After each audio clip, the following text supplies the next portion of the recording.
اعوذ باللہ من الشیطان الرجیم بسم اللہ الرحمن الرحیم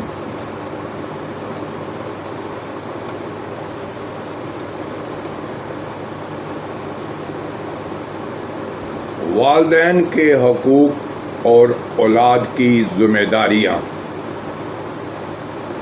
آج ہمارا جو موضوع ہے ماں باپ کا ادب بہت ضروری ہے۔ اگر دیکھا جائے تو ساس اور سسر ایک والدین کی طرح ہی ہوتے ہیں۔ جب آپ اصلی والدین کا ذکر کرتے ہیں تو صاف ظاہر ہے کہ جو آپ کے سسرال میں سسر اور ساس ہیں وہ بھی آپ کو والدین کی صورت میں ہی نظر آنے چاہیے۔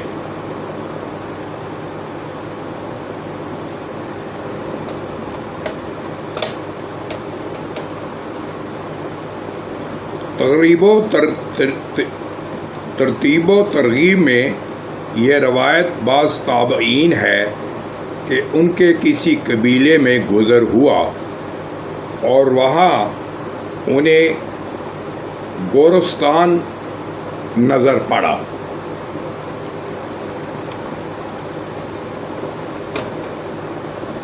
عصر کے بعد اس میں سے ایک قبر شک ہو گیا اور اس کے اندر سے ایک آدمی نکل آیا۔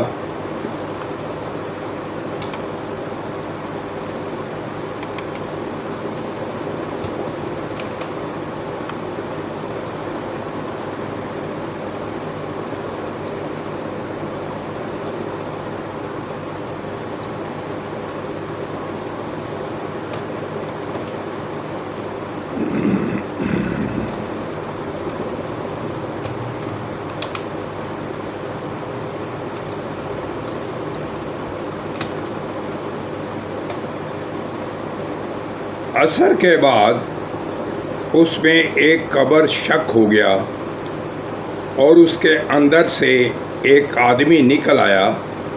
اس کا سر گدھے کا سا تھا اور بدن آدمی کا سا۔ وہ 3 مرتبہ گدھے کی بولی بولا، پھر قبر اس کے اوپر جڑ گئی۔ پھر اس عورت سے اس کا حال پوچھا۔ اس نے بتلایا کہ یہ شراب پیا کرتا تھا اور اس کی ماں اس سے کہتی تھی کہ اللہ سے ڈر، تو جواب میں کہتا تھا تو گدھے کی طرح مت چلایا کر۔ پھر عصر کے بعد اس کی موت واقع ہوئی اور اسی وجہ سے عصر کے بعد اس کی قبر پھٹ جاتی ہے اور وہ نکل کر 3 بار گدھے کی بولی بولتا ہے۔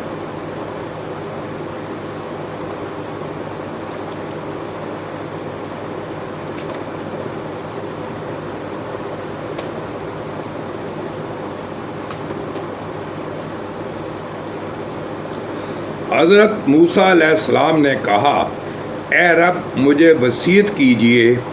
ارشاد ہوا، میں تمہیں تمہاری ماں کی نسبت وصیت کرتا ہوں۔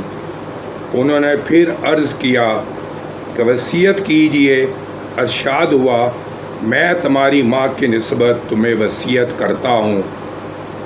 حتیٰ کہ 9ویں بار فرمایا، میں تمہیں تمہارے باپ کی نسبت وصیت کرتا ہوں کہ اے موسیٰ، جو اپنے ماں باپ کے ساتھ سلوک کرتا ہے، جو اپنے ساس اور سسر کے ساتھ اچھا سلوک کرتا ہے، دنیا میں اس کا ولی رہتا ہے اور اس کی قبر میں مونس بنتا ہوں اور حشر میں اس پر مہربان ہوتا ہوں۔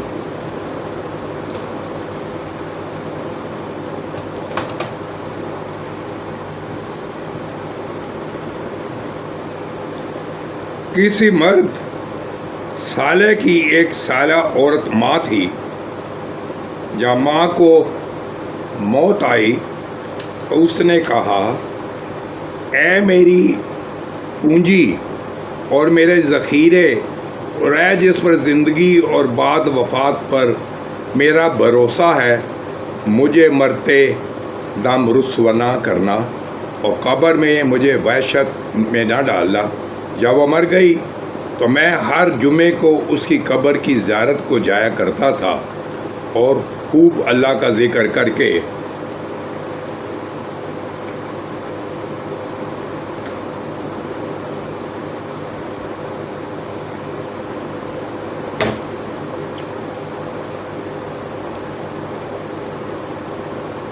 اس نے اپنی ماں کو خواب میں دیکھا اور اس کی حالت پوچھی۔ اس نے کہا موت کی بے چینی بڑی سخت ہے اور اللہ کے فضل سے اچھے برزخ میں اس میں حریر کا فرش لگا ہے اور قیامت تک ریحان کے گدے بچھے رہیں گے۔ اے میرے بیٹے، ہر جمعے کو میری قبر کی زیارت کیا کر اور اس کو چھوڑنا مت، کیونکہ مجھے اور میرے ہمسایہ کو تیری زیارت اور دعا سے بڑی خوشی ہوتی ہے۔ بحوالہ ماں باپ کے حقوق۔ حضرت نبی کریم صلی اللہ علیہ وسلم سے مروی ہے جو مغرب اور عشاء کے درمیان شب جمعے کو 2 رکعتیں پڑھے، اسی طرح کی ہر رکعت میں سورۃ فاتحہ اور آیت الکرسی 1 بار اور سورۃ اخلاص اور معوذتین 5 بار پڑھے تو اس میں سے فارغ ہو کر 15 بار استغفار کرے اور 15 بار حضرت نبی اکرم صلی اللہ علیہ وسلم پر درود بھیجے اور ان ثواب اپنے والدین کو بخشے، اللہ کے سوا ان دونوں کا ثواب کسی کو معلوم نہیں۔ خواتین و حضرات، آج تک اتنا ہی۔ انشاءاللہ تعالیٰ کل ایک نئے موضوع کے ساتھ دوبارہ حاضر ہوں گا۔ باپ کے ساتھ حسن سلوک کا اعلیٰ درجہ اور ایک والدین کے لیے ہمیشہ دعائے مغفرت کرتے رہیے۔ کل یہ میرے 2 موضوع ہوں گے۔ اس وقت تک کے لیے خدا حافظ۔ اللہ تعالیٰ آپ کا حامی و ناصر ہو۔